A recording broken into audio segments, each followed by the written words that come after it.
What is up, ladies and gentlemen? Welcome back to the I'm not Courtside surprised, Soundoff once motherfuckers. again. I'm Evanoff. As always, welcome by the one and only man of the hour, too sweet, Star Saint Ortega.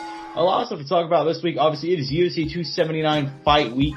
Chimaev versus Diaz going down this Saturday night from Las Vegas. Obviously, we got UFC pairs to go over, as well as a little bit of news. Before we get into all of that, as always, we are brought to you by Rogue Energy. If you want 10% off your order at rogueenergy.com, use the code SOUNDOFF at checkout. That's code SOUNDOFF at checkout for 10% of all your energy needs. Very busy weekend, you know. I've been a busy guy lately, you know. I got a lot going on. But you know what? I always keep my Rogue Energy Shaker bottle on me. Gets me through my day happy, healthy, and hydrated. And if you want to be the same, go to rogueenergy.com. Code SOUNDOFF at checkout for 10% off. Last Saturday night, from the Accor Arena in Paris, France, UFC Fight Night.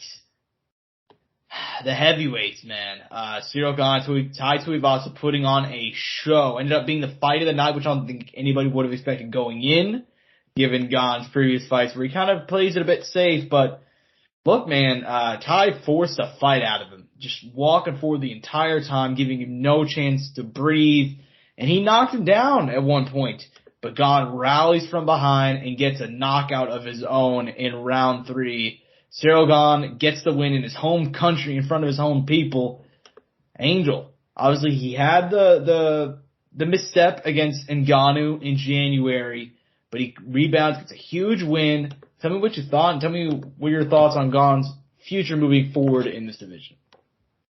I mean, it's probably going to be championships for a very long time for him. I mean, he's clearly a very, very, very, for one, gifted individual, talented as well. Hard, you can tell. Obviously, it shows work ethic is there. His ability to grow and learn a sport in such a short amount of time. And what's it been, like 4 years he's been training? I don't know about training, but I know that he's only been an active fighter for around 4 years. But still, that's he made his debut like 4 years ago, like this month. Wow, that's crazy. Yeah, so he's not been around long. Yeah, so even then, with all of that added, I mean, that's all impressive. No matter what you want to say about him and his style of fights, he showed tremendous growth over the years now, and he did it, man, in his hometown. He put on a show. Him and Ty. We talked about it a little bit in the green room, and we were saying how Ty didn't lose any stock in this, which was kind of a feel good moment, right? Because even when Ty lost the fight, he gained a lot of love in the same way. Obviously, Ciryl spoke to the French crowd and said something, and I'm sure it was along the lines of like, this guy's a beast, this guy's a warrior. Please, give a round of applause for him. I don't know what the translation was. We never got it, but whatever it may have been, I'm sure it was something real nice, and it was fun because you could tell. Even in the fight itself, there was some chivalry. There was a few moments there. They were going a little bit back and forth, and it was just it was a fun little brawl, dude. It was like two just friends fighting for shits and giggles, but they were legitimately hurting each other. Yeah, man. And honestly, in terms of a fight, Ciryl Gane is, even though he lost to Ngannou, I really don't think he's that far away. We talked about this in the green room. He's not far away from getting a title shot at heavyweight, dude. And especially considering how close his first fight with Ngannou was. I mean, he was a bad leg lock attempt from being champion away. Like, one bad leg lock attempt from being champion right now. I mean, he was that close. And he comes back, he gets this huge win. And I think, in a fashion that anybody expected, he's facing one of the hottest heavyweights in the division. A guy that had won 5 in a row by knockout. Has to come back from behind himself. I mean, this is a star-making performance. Ciryl Gane has had a couple of fights where he'll win, but he'll outpoint a guy, and it'll be decisive, but it won't be in the fashion that you want. I feel like this is a fight that Ciryl Gane came in here and put on a show, and even though he's already far for the title, this felt like a star-making performance for the Frenchman in his hometown. So, yeah, man, incredible performance. As far as Tai Tuivasa goes, I'm sure you agree, I don't think he loses any stock whatsoever. I mean, even though he lost, I don't think he's going to move down at all. I'm sure you're in agreement with that. Oh, no, definitely. I mean, I think everybody loves a little bit of Bam Bam in their life. And he's an entertaining guy, whether or not he ever does reach the title or doesn't. I don't think it'll matter because he'll be one of those guys. I think if you like him, you'll always remember him. Mm-hmm. Yeah, I agree. And he's also a guy that even though everybody likes him, I think we all kind of figured like, oh, he has such a limit in the division. That may be true, but I think even this fight where he lost and got knocked out, he showed so much, dude. Like, he showed that fire and that ability to march forward and to nearly spring the upset. I mean, just full props to Bam Bam, and I'm excited to see what he does in the future. But in the co-main event, man, Robert the Reaper Whittaker, dude, this guy. You had some doubts, Josh. Let me just call you out right now. Yeah. I'm gonna call you out right now on air. I don't know why, Josh. I don't know where those doubts came from, and he really shut those down in this match.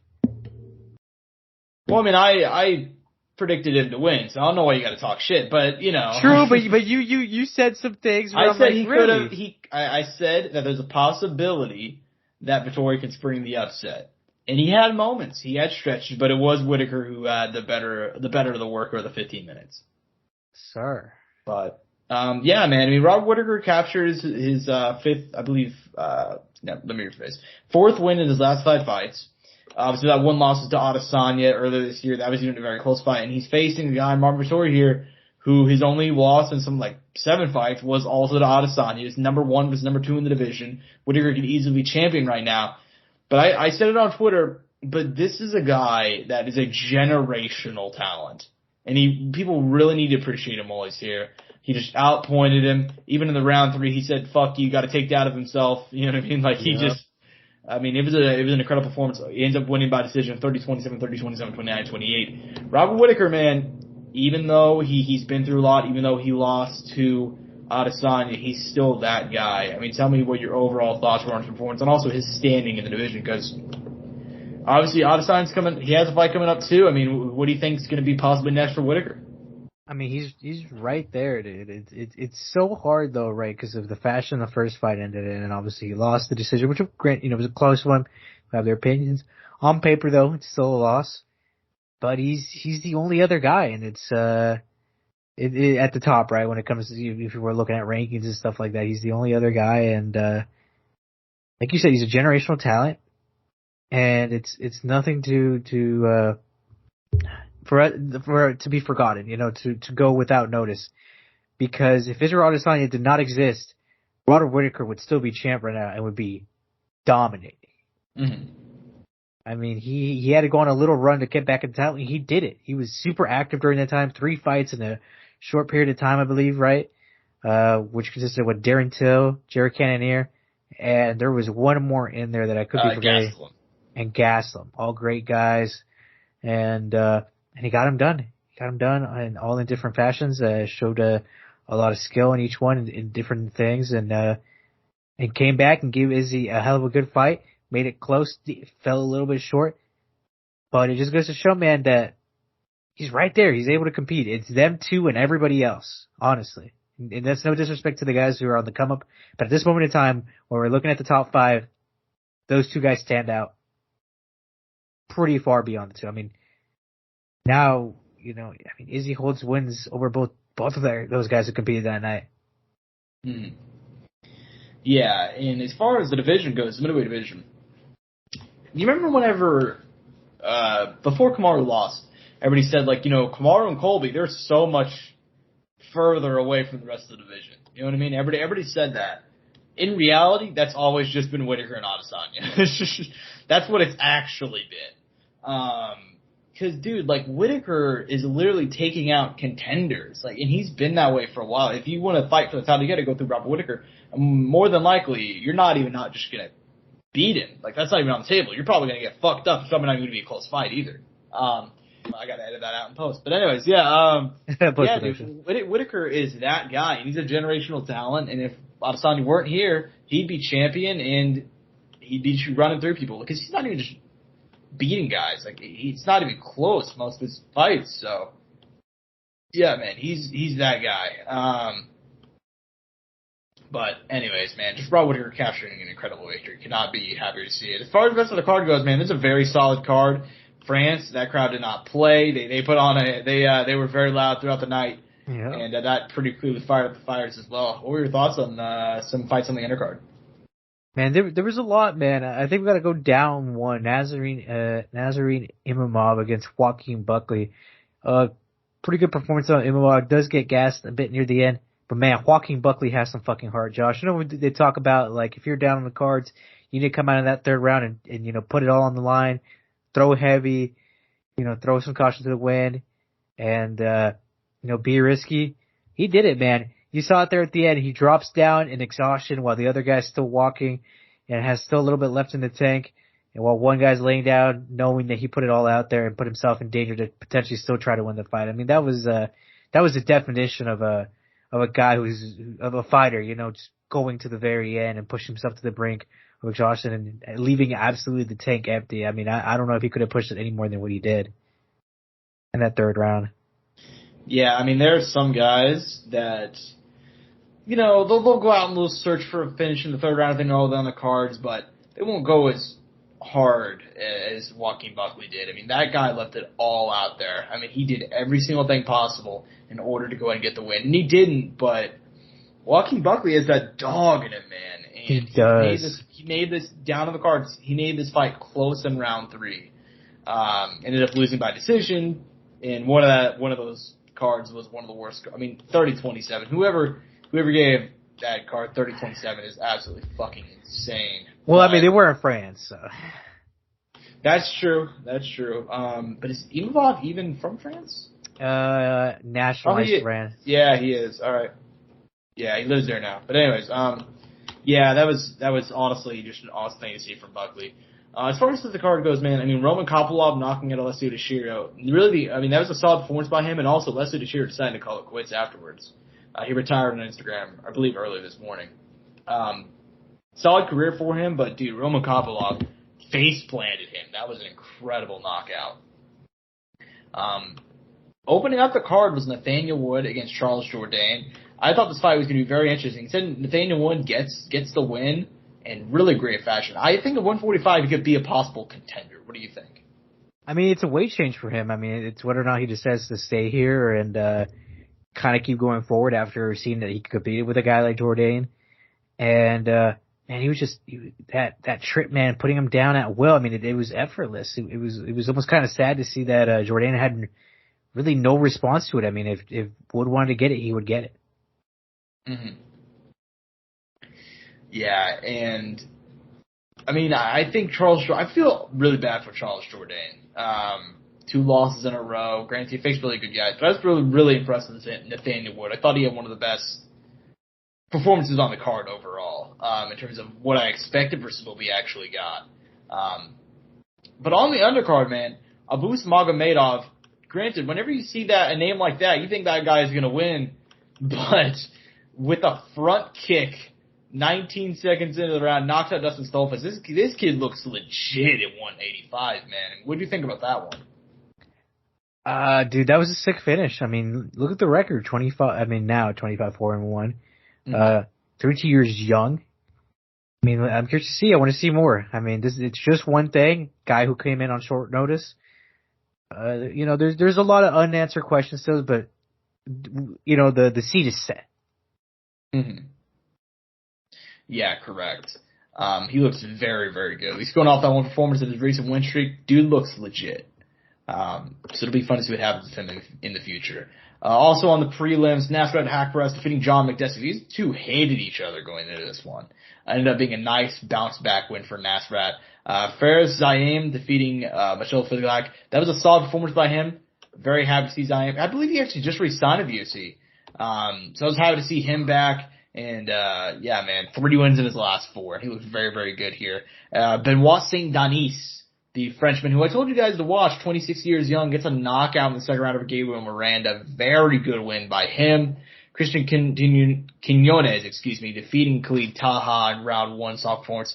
And Stephanie Egger defeating Aline Perez. Aline Perez making headlines during the week, for twerking during the weigh-ins. Sadly did not lead to her victory on Saturday. But yeah, man, this is a solid card, a lot of fun, and we'll see if this weekend's card can live up to it, because the UFC is back, obviously. UFC 279 from the T-Mobile Arena in Las Vegas, Nevada, a pay-per-view, and not only that, but a rare non-title pay-per-view.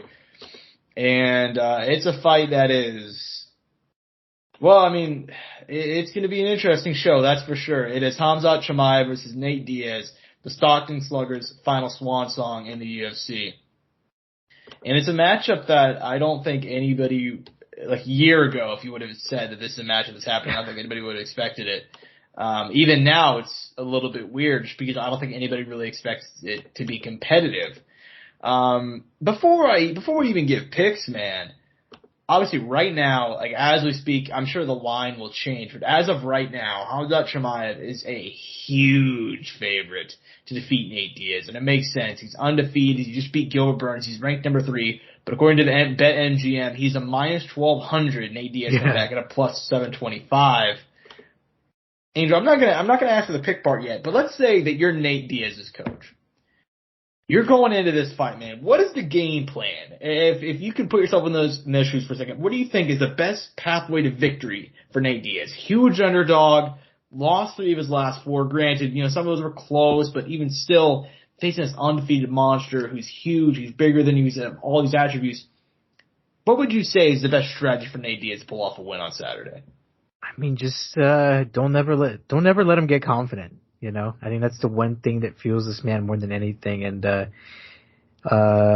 you see it in his fights, man. He is extreme. He has that one of the most important abilities in an athlete, and especially in a fighter, confidence. That delusional confidence that you're above people and better than them at all things.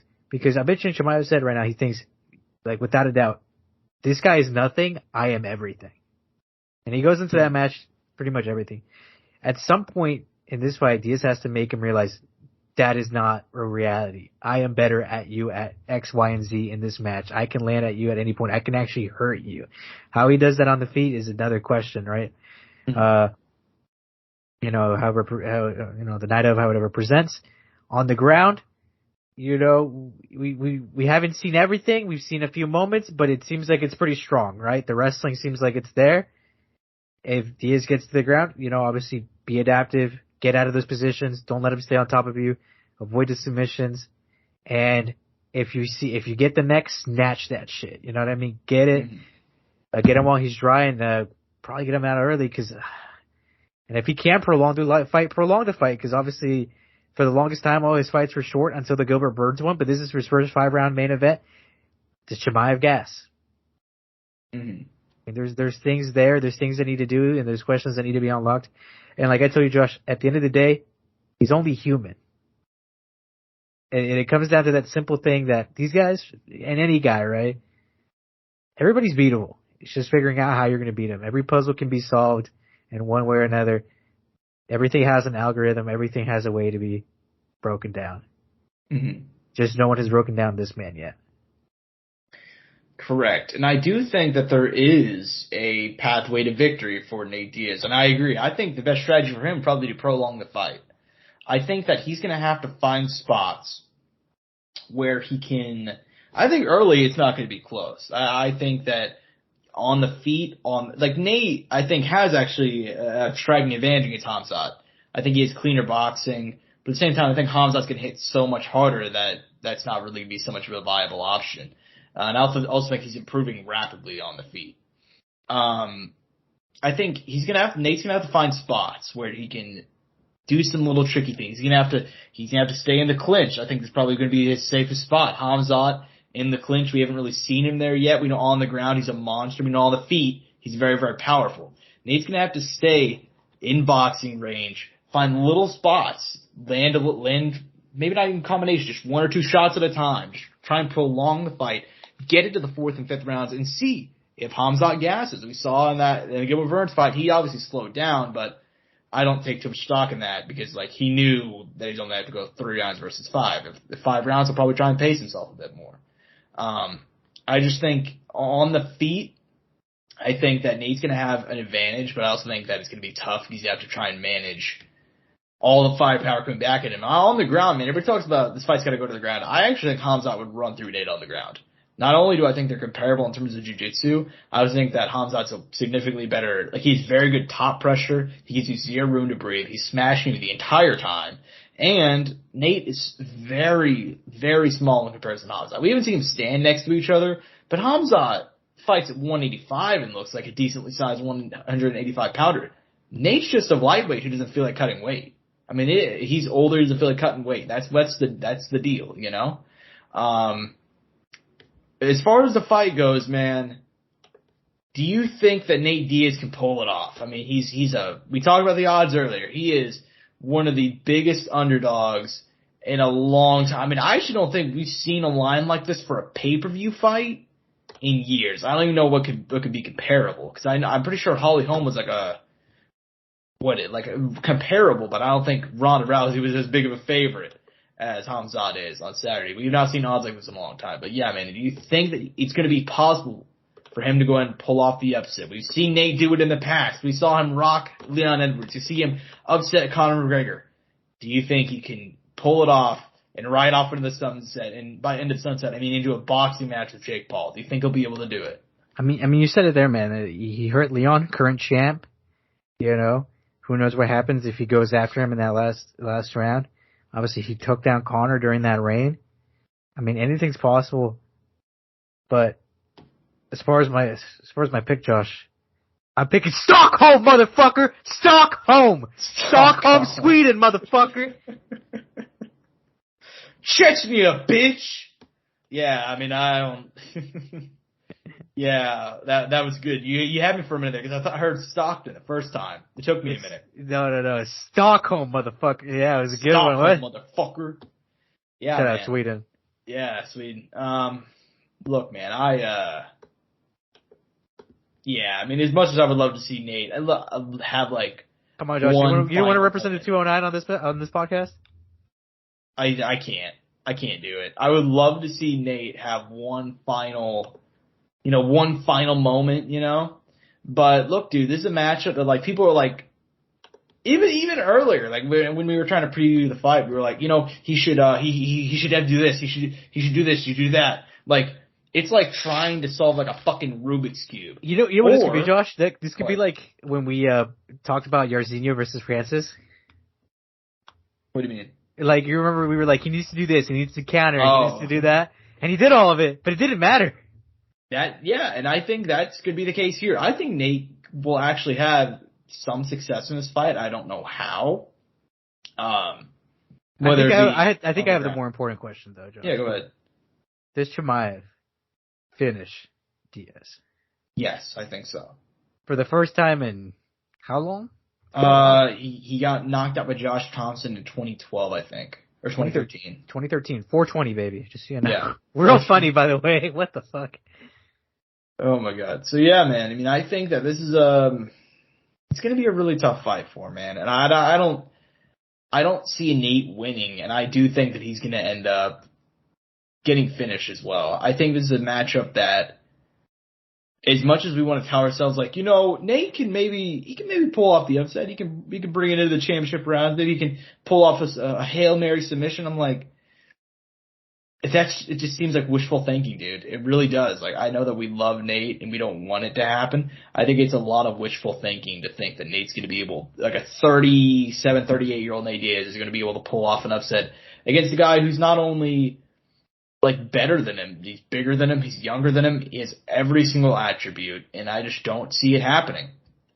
But yeah, we'll see what happens, man. I mean, I think as far as I think the bigger question, like you said, is not even if Hamzat will win, it's if Hamzat will finish him. That's the interesting part to me. I mean, I don't see, obviously if Nate wins, one of the greatest upsets ever, awesome, but I don't see it happening. But yeah, man, I mean, this UFC 279 card was really, really rough. Like, not even really rough. Probably if they would have proceeded without adding the fights they have over the last few weeks, probably one of the worst cards of all time. But they didn't. They added some actually pretty solid fights. In the co-main event, the Leech, Li Jingliang, ranked number 14 in the UFC welterweight division, taking on El Kukui, Tony Ferguson, former interim lightweight champion, ranked number 11 at lightweight. He has lost 4 in a row. However, he's had some spots in there. Most notably, his fight against Michael Chandler. He ended up getting knocked out, but guess what? He won round 1. He took the fight to former title challenger Michael Chandler and showed some bright moments. But Li Jingliang won 2 of his last 3. knockouts over Muslim Salikov, Santiago Ponzinibbio. And that stretch, he did lose to Khamzat Chimaev, but a lot of people are doing that. This is going to be Tony Ferguson's first fight up at welterweight since The Ultimate Fighter, which is all the way back in 2011. Obviously, he won The Ultimate Fighter at welterweight and fought the majority of his first, like even before getting into the tough house, he was just a welterweight. Like he was just fighting up at 170. So look, man, interesting fight here, and I think we talked about it a little bit when this fight got announced. Like, this is a matchup that if Tony Ferguson were 5 years ago, it'd be one that I don't want to call it a walk in the park, but it'd be a lot easier for him. I think it's a matchup that on paper, even older Tony Ferguson, he's a pretty big underdog, maybe he might be able to pull it off, man. So what do you think? Man, God, dude, what's gonna happen to Tony Ferguson? I wonder. No, I mean, look, the 170 change could be a very big thing. Could help him a lot. Obviously, he cuts a lot of weight. You see it in him. It drains him a lot. Obviously, with a new coach in his corner, obviously could be a big, major factor that could change things up. But on the other end, he has the Leech, man, who, I mean, that guy's a fucking unit of himself. Obviously, Tony has these wrestling, jiu-jitsu capabilities, right, that could present some trouble to the Leech. But the thing is, does it even get to that point? Does it even get himself rolling to that point? Does he even resort to those things and options during the match? I don't know if he will, man. And he's taken a lot of damage in those last fights. We've seen the chin finally be cracked. I'm not saying that's it. Obviously, it was one time. It was a kick up the middle, and then it beautifully. And in the Leech is a very big 170 here, real strong, great power. It's not real sad, Josh. But I'm gonna have to go against fucking Tony Ferguson. I'm gonna pick the Leech. Yeah, man, it is tough. It is a little bit sad to have to do it, but yeah, man, I'm on the same page. I gotta go the Leech. I think that this is a matchup which feels by design. Like, they're obviously trying to put over Khamzat, but I also think that they're also kind of trying to put over the Leech as well. I mean, you know how important that Chinese market is to the UFC, and I think that this is a matchup that is very, like I said, if this was a couple of years ago, Tony, no problem. But it's not. This is Tony Ferguson, who's actually had his chin cracked for the first time. Like, he wasn't looking great before that either. I mean, in terms of his last few performances. He's looked older, he's looked slower, and if he can go back to his grappling, if he can go back to the thing, if he can use the pressure and just give the Leech no room to breathe, I could see Tony pulling off an upset, but I think he's going to have to avoid the big right hand for 3 rounds, and if he gets hit, which Tony does a lot, he's going to have to eat it, and I don't think he'll be able to. So I'm going to go ahead and take the Leech, man. I think it's a good matchup for him. But overall, I mean, it's going to be tough to watch, man. It could be a little bit tough to watch, but yeah, man, we'll have to see what happens there. But it should be a fun fight regardless. Also on the main card, another late addition, Kevin Holland, who obviously since moving down to welterweight has looked the best he's looked in a long time. I mean, I know he knocked out Cowboy Oliveira, he submitted Tim Means. And now he's going to be fighting another guy who's not ranked, but he used to be ranked. Daniel D-Rod Rodriguez. This man is a monster. I believe he's like 6-1 in the UFC. He's won his last 3 fights. However, he's been out of action since August of last year, which was a winner of Kevin Lee. He's been dealing with a lot of really bad hand issues. And he's decided to take this fight on roughly 2 weeks' notice. It's actually a catchweight fight up at 180. Because D-Rod can't make the welterweight limit apparently on such short notice. So, look, man, this is an excellent fight. I think this is a very good spot for these two guys to be in. Kevin Holland's already a fan favorite, but D-Rod, he's fought a lot of the Apex. This gives him a chance to get his name out there more and for him to spring an upset. The odds are pretty close on this one. Do you think that D-Rod will be able to pull it off? I mean, man, I at first I didn't realize how short notice it was, when you were telling me in the green room. I think that's going to definitely play a factor. I mean, we've seen Kevin Holland do short notice, 1 day notice, 2 hour notice. He's there, man. If crime strikes, he's there. He's available. He's that guy. He's that guy, pal. And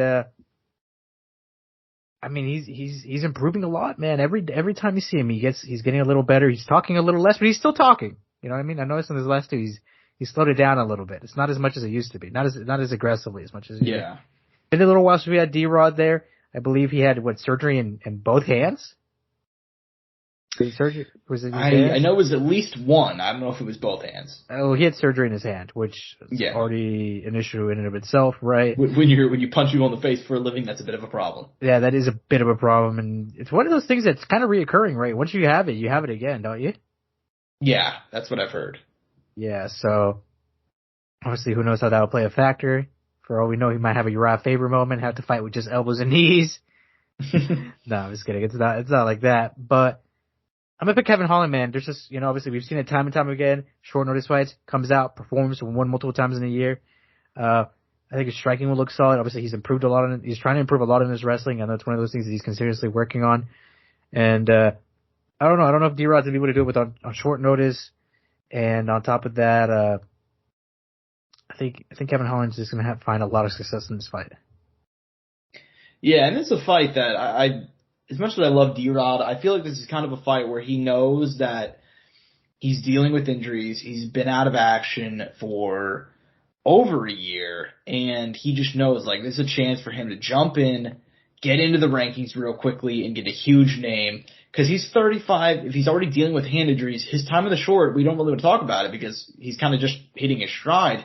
Who knows how much longer he has? And that's really unfortunate to talk about. And I think it's part of the reason why he took this fight, because he doesn't know.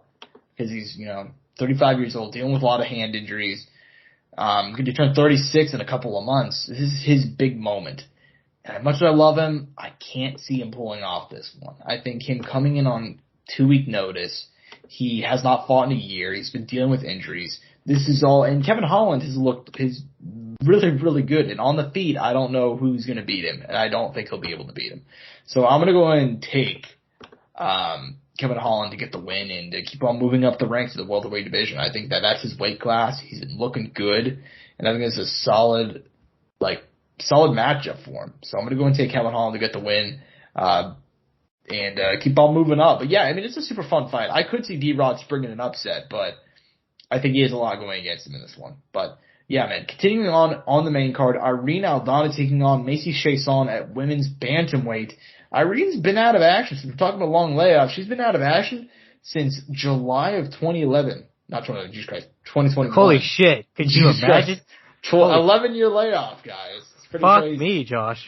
She's been out of action since July of 2021, and that was actually, funnily enough, Conor McGregor's last card. She fought on the undercard, defeated Yana Kunitskaya by knockout. That was a fight she missed weight by 5 pounds. And she's coming back to fight Macy Chiasson, who's also a huge women's bantamweight, who missed weight also. Holy shit, are they both going to miss weight? Well, Macy Chiasson, she did not miss weight for her last fight, but she missed weight for her fight before that, where she missed weight at women's featherweight when she fought Raquel Pennington. She missed by 3 pounds. So they're both very big women's bantamweights. Both of them need a win, I'd say, in order to kind of remain in that top title conversation. I'd say Macy Chiasson is coming off a win over Norma Dumont in May, split decision. Since we're talking about weight, Norma Dumont missed weight for that fight. So a whole lot of weight missing going on between these couple of fighters. So, anyways, man, yeah, this is an interesting fight. It should be a banger. Both these ladies come to put it all on the line. So, what do you think about this one? I'm excited to see what kind of fight Macy brings to Irina. I wonder if she's going to try to engage in the stand-up battle with her. Obviously, that's already thing, right? Boxing, right? The stand-up. And, she got Yano. She got her that sick finish. She actually had picks against Irene in that fight. I remember you were giving me some shit for picking Irene in that fight. And I was like, dude, I got a feeling. And the night of came. We're sitting there. We're watching the Conor card with all the boys. Yeah. And Irene she ices her, man. He drops her and puts her out. I mean, it was a sick finish on her part. I don't know how that's going to go against Macy. Macy is, like you said, also a very big girl. I think, is she bigger than Irene? Or are they around the same height? They're both pretty big. Okay, Irene is 5'9". Macy Chiasson is also 5'9". So how about that? Wow, okay. Macy looks so much, at least just looking at them separately, I would maybe think Macy's taller, but I think it's just because she's a little bit slenderish. Maybe has I don't know if she has a longer reach, but, I'm curious to see how the stand-up match is, how that chess match is going to play out, and if Macy decides to engage in the ground game, because has some vicious fucking ground and pound, man. We saw that on The Ultimate Fighter. I mean, she finished Larissa Pacheco like that, I believe, on The Ultimate Fighter. Yeah, I believe so. Yeah, man, this is going to be an interesting fight. I think Macy Chiasson, she can make this one dirty, and I think she's going to come to scrap. Irene, coming off of a really long layoff, she had weight issues. I think it's going to be tough for her, man. I think Irene can crack her, but I think Macy Chiasson has a really, really good chin. I'm going to go and take, I don't know what the line is on this one, but I'm going to go and take Macy Chiasson to get the win. I'm assuming you're on the same page. I'm on the same page. Yeah, that's what I thought. Yeah, man, so I'm going to go and take Macy Chiasson. That should be a fun fight, though. That should be a very fun fight. Yeah, and then opening up the card is going to be a banger at light heavyweight. Neither one of these guys can be fighting for a title anytime soon. However, they are both guys who have a lot of power. They come to swing and bang. We got Johnny Walker, who at one point seemed like a future title contender. He's lost 4 or 5, with 2 of those losses coming by knockout. He last fought in February, got knocked out by Jamal Hill, which that loss is aged relatively well. I think on Ian Cutelaba, who is 1-3-1 in his last 5 fights. Last time out, lost to Ryan Spann by submission, funnily enough, in May. Yeah, man, this is a very fun fight. Very interesting one. I think if Johnny Walker doesn't win this one, the writing kind of on the wall for him in the UFC. But what do you think about this fight? I mean, I think this is a great matchup as far as the guys and the kind of the moment they're in right now in their careers. I mean, they both desperately, I kind of feel like they need a win, right? Like it's evident. That's why they're fighting each other. God, man, there's just a lot of things flowing through my mind. I mean, they both have their issues, right? In my opinion, it's just, I could see either guy winning the shot. So I think for me, it's kind of a coin flip. I think it just depends on what Johnny Walker comes at that night. If he's throwing, he's asserting himself. He's being wild. He's having fun, but not being overly aggressive.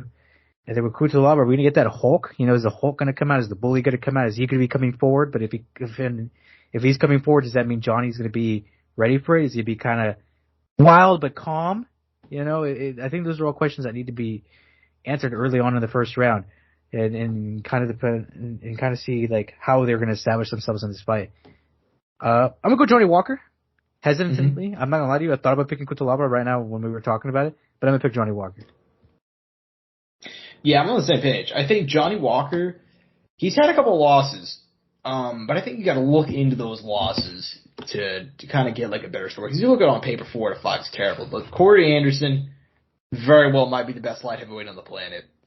He lost to Nikita Krylov, which was I don't even remember that fight. It was like I think that happened on the first card post COVID in Brazil, where he kind of got outpointed. And Nikita Krylov is very good in his own right.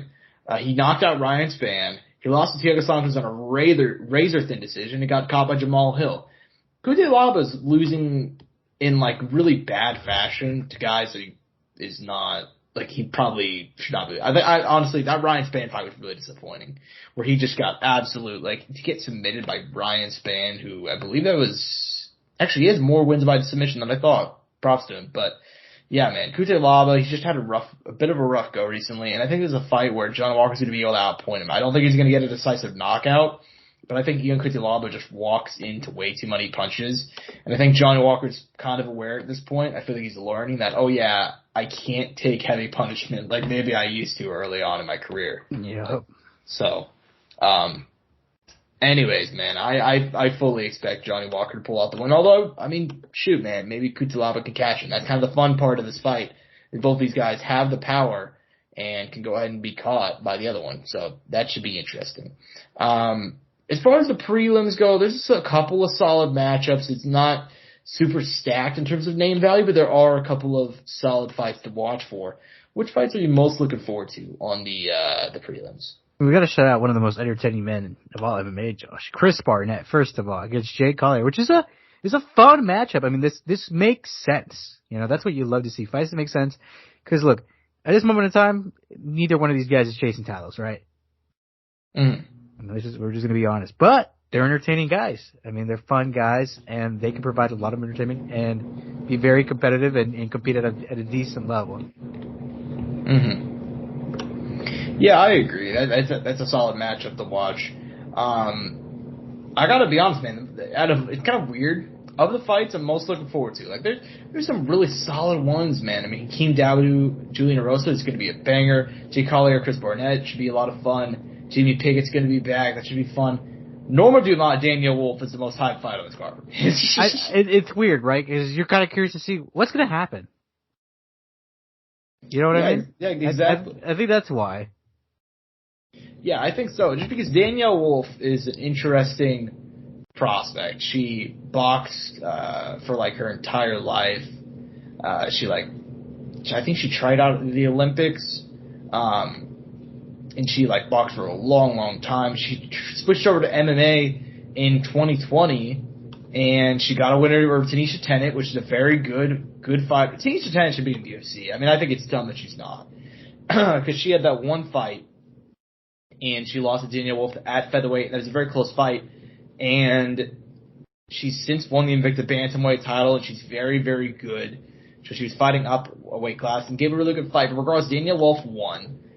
And she beat somebody probably she shouldn't have, because Tanisha Tennant's very good. And she's taken off 2 years. She's done nothing but train for 2 years. She's coming back to fight at a weight class which is pretty thin. So she really only needs one win. Because Amanda Nunes says she wants to defend her featherweight title next. And in her way is Norma Dumont. Norma Dumont is very, very good. She had a split decision loss to Macy Chiasson, but she's also defeated Aspen Ladd, Felicia Spencer, Ashley Evans-Smith, and part of that she also lost to Megan Anderson. She's very, very good. So this fight's going to be interesting, man. Especially the winner of this could get a title shot, which is kind of funny. But yeah, man, I mean, we'll see what happens to see if Danielle Wolf can pull off the upset and kind of show her potential. She's taken a lot of time. She's done nothing but train.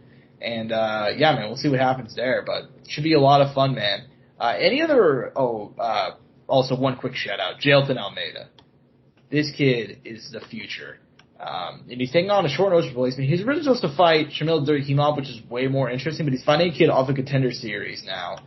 But yeah, man, 16-2, coming off a really, really nice win over Parker Porter in his UFC debut. So this should be a lot of fun. Any other fights you're looking to talk about on UFC 279 that I may have missed? I mean, I need to shout out one of my guys, a guy, Chad Allinger, dude, out of Canada. 12-5, deceiving record, though, because those losses are early on in his career. He's currently riding a 10-win streak, believe it or not, going into this fight. Like, that's, one in the UFC, officially one in the Contender Series, and coming into this fight, man, he had a sick, ending sequence against Jesse Shred. I think it was 21 punches through right there at the end, all pretty much unanswered, but it was a sick little sequence if you want to look it up on YouTube. I saw a video, I think, earlier today of guys counting each punch out, 1, 2, 3, in slow motion. So if you want to check something out, there you go. Yeah, man, I'm very excited for his fight as well. In terms of name value, UFC 279 is not anything special. I mean, obviously, at the top of the bill, you got Hamza Chimaev, Nate Diaz. It's about as big as it gets. But in terms of, beyond that, there's not a whole lot, especially on the prelims. But there are a lot of matchups that are left that make you go, that should be a lot of fun. So, yeah, man, overall, that should be a very solid card. That one's going down on Saturday night. But in terms of, stuff to talk about, that's kind of the only real MMA fight happening this weekend. There's not a whole lot of boxing going down either. Well, I mean, I guess there is, but we can talk about that in a little bit. But we do actually got to recap some boxing from last weekend, because on Sunday night, PBC and Fox decided to put on a rare pay-per-view. No title on the line. It's kind of weird this one was a pay-per-view, and to make it worse, it was on Sunday. However, the main event was a lot of fun. Andy Ruiz Jr. coming back, looking to get his second win in a row, since losing his titles back in December 2019. Obviously defeated Chris Arreola back in May 2021. Took some time off, changed trainers again. This time I believe it was Alfredo Osuna in his corner. Taking on Luis Ortiz. King Kong also looking to get back in title contention. He's now 43 years of age. In the end, dude, Andy Ruiz scores 3 knockdowns. He can't get him out of there, but he ends up winning on the scorecard, gets a unanimous decision win. First of all, did you see this one? And what were your thoughts? I saw a decent bit of it. I mean, Man, he really fought for that one, man. He took a lot of heavy shots. He took a decent bit of punishment, but he also dished it out right back. Mm-hmm. I mean, they were right there in the pocket. I mean, Luis Ortiz was there. He dropped him. Legitimately, he dropped him fair and square. I mean, you saw him a few times. You know, like I think it was one of the last times you dropped him. He put up the glove to his face. He's like, "I need to get my shit together." You know, you can tell he had one of those moments like, "I need to react." You know what I mean? I need to do something. Yeah. And I'll give Luis Ortiz credit, dude. Like, he went ahead and fought his heart out, dude. I kind of expected him to kind of get run over in this one, and it's not because he's bad. But I do think he's starting to become a little bit shop worn. I mean, he fought Charles Martin last time out, and I thought that should have been an easy win for him. He got knocked down twice, had to come from behind, and it just feels like Luis Ortiz at this age, he's 43, he's had, you know, a shit ton of boxing matches, amateur and professional. Looks like his legs are starting to go a little bit, but even whenever his legs win, he got knocked down 3 times, he just bit down on the mouthpiece and started firing back. So yeah, man, I mean, we'll see if he's going to retire. I know that he hasn't committed to anything yet. If he does, props to him, an amazing career. But Andy Ruiz, dude, I feel like the bigger news here is him getting the win, and afterwards saying, you know, God willing, if Deontay Wilder wins next month, me and him, that'll be next. Is that a matchup you want to see? Fuck yeah, dude. I mean, it's two different styles, right? Two different guys, and two former champs, actually, right? Clashing, and that's what you want. You want the best of the best in the division meeting each other. And that's also people clowning Andy. They were like, dude, you couldn't take out a 40-year-old Luis Ortiz. I'm like, dude, there's not a lot of guys. Not many people can. I love to see you try. They're like, dude, he kept going at him with the jab. I'm like, yeah, he had a very relatively simple game plan, right? With you know, using his jab a lot, but he's a foundational boxer, dude. I mean, that's that Cuban program is built on. Their guys are great at those things. And there's a reason that he's this old and he's having the performance he is, and he's still around. I mean, there's not many people his age who could be doing what he's doing at this time. Mm-hmm. Yeah, I mean, I feel like if there's actually people who are actually being like, oh, we couldn't knock him out, you're Jesus Christ. Luis Ortiz is still legit. He's still a top 10 heavyweight. Arguably, like, I think on BoxRec, which BoxRec rankings aren't perfect by any metric, but I think I saw that he was like number 7 or something. Like, Luis Ortiz is still very good. He's won a couple of fights in a row by knockout, and I don't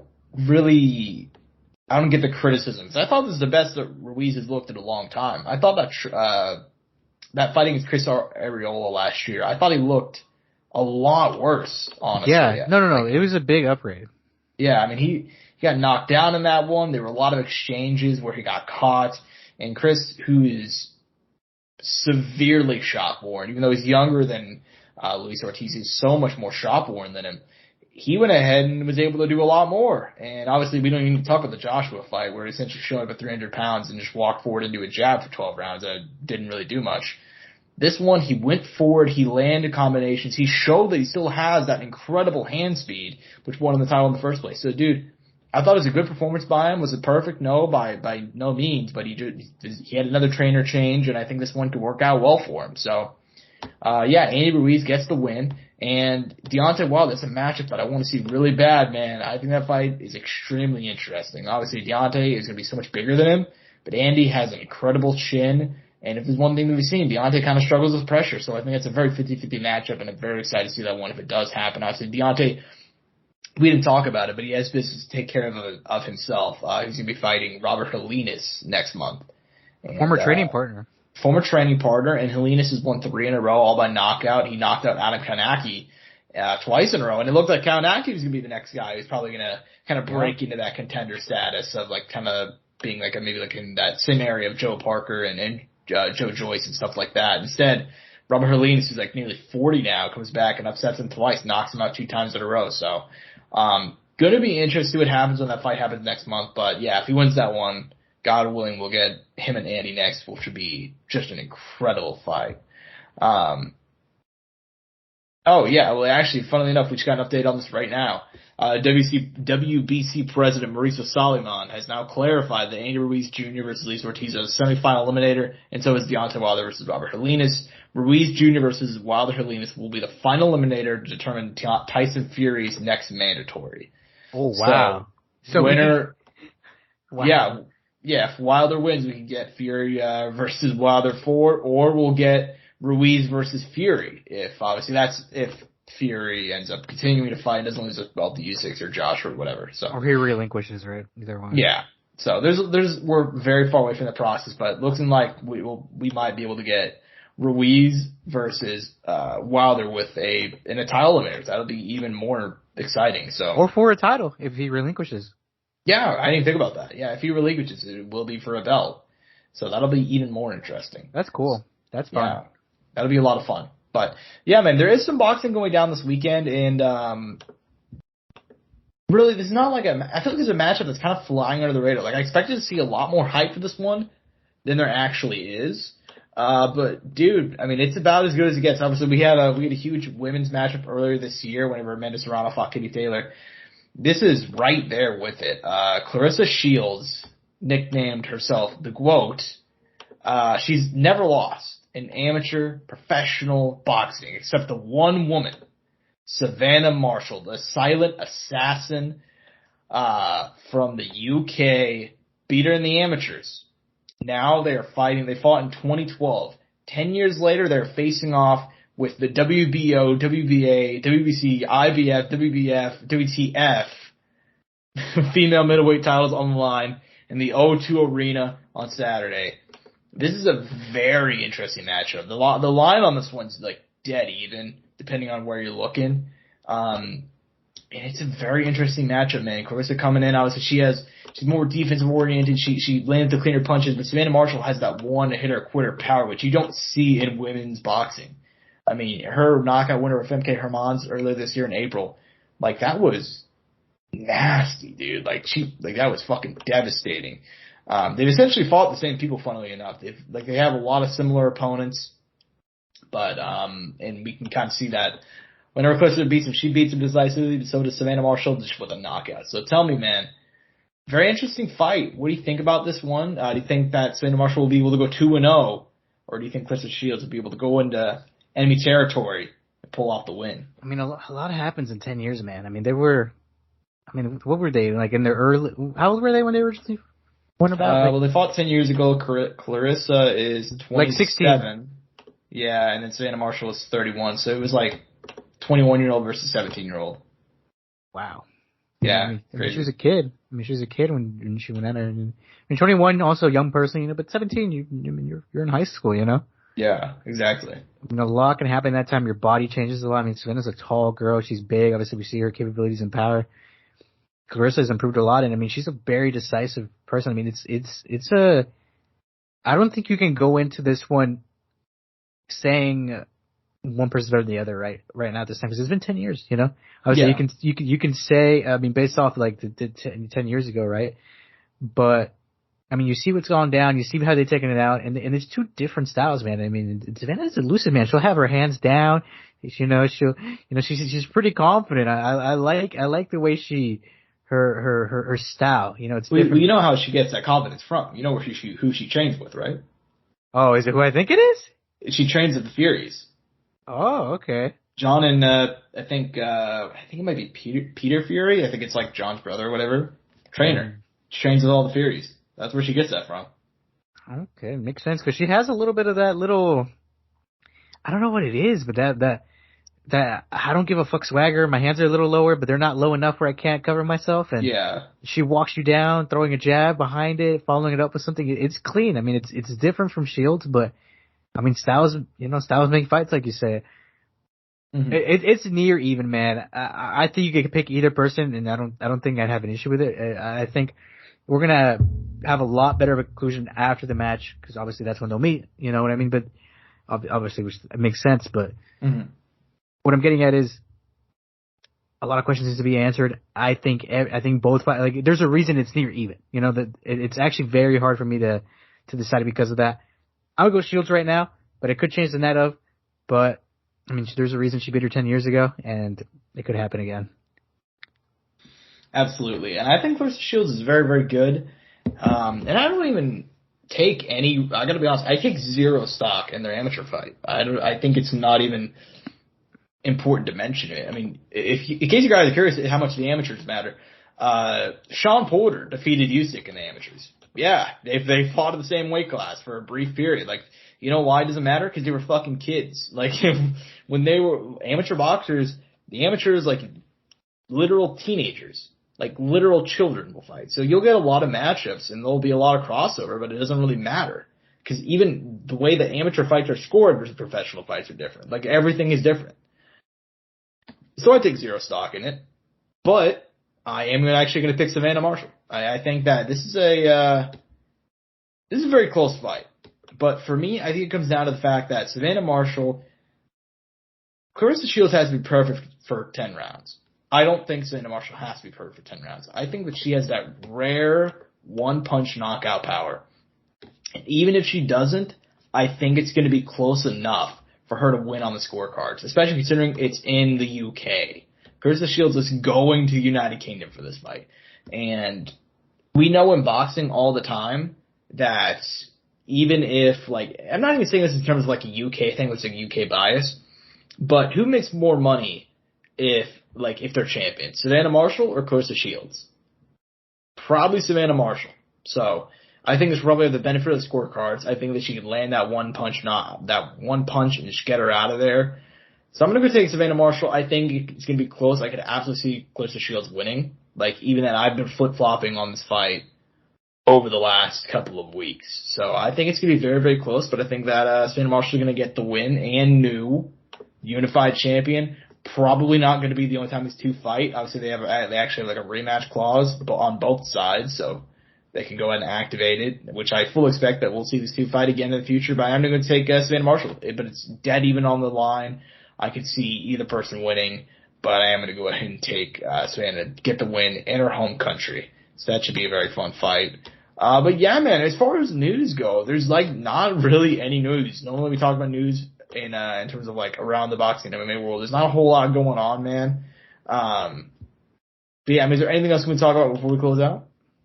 I mean, nothing specifically off the top of my head. I mean, we kind of went in depth with it. Obviously, with the pay-per-view, that's kind of like the big portion of our week there that's just stacked. And obviously, when we come back, we're going to have a lot to say. Mm-hmm. Yeah, I agree. And honestly, I expected, you know what's interesting, and this isn't really like a topic that I want to get into super in-depth, but last week we talked about Jake Paul versus Anderson Silva. That fight's still not confirmed. Do you think that's a little bit sus at all? Like, I gotta be honest, I'm a little bit worried that fight's not gonna happen. Just by virtue of the fact that the fight was supposed to be announced like a week ago, and it got pushed back. It actually supposed to get announced this morning. I mean, if it does, it does. If it doesn't, it doesn't. You know, I can live without Jake Paul this year. Oh, you don't give a shit? I mean, I care, you know, but I'm not worried. I'm not worried about it. I mean, whatever we get, we get. Fair enough. But yeah, I think a lot of people are kind of setting themselves up for disappointment with this one. That's all I'm going to say. Ever since this fight got leaked and it wasn't immediately announced, I was like, that's a little bit, because normally whenever this sort of thing happens, I mean, if a fight gets leaked, the promotion announces it almost instantly because they want to try and capitalize off the momentum that the announcement, you know, getting announced by a reporter or whatever it may be. This fight got announced, like leaked like a week or two ago, so kind of weird that nothing's happening. But it is, yeah. There could have been, you know, some negotiation issues, right? You know, it got leaked and they're like, well, now that it's like, you know, we want to, whatever it may be, right? There's a lot. Yeah. This could be all for nothing, but by the time this podcast is released, which will come out on Friday night at 8 o'clock, if you guys want to look forward to it. Same time every week. But, yeah, I mean, this could be a points conversation. But, yeah, I mean, I don't know. I got a bad feeling. But anyways, as far as the show goes, hope you guys did enjoy. Obviously, not a whole lot to talk about this week, but obviously, UFC 279 doing a big carry on that one. But I'm at Josh Evanoff on Twitter. He's at Ortega_01 or at Courtside Sound on Twitter for all things related to the show. RogueEnergy.com. Once again, code SOUNDOFF, 10% off. Get yourself something as we transition into this fall. Yeah, get yourself something nice. But yeah, RogueEnergy.com, code SOUNDOFF. Hope you guys enjoy the show. Peace and butt grease. Mouse click.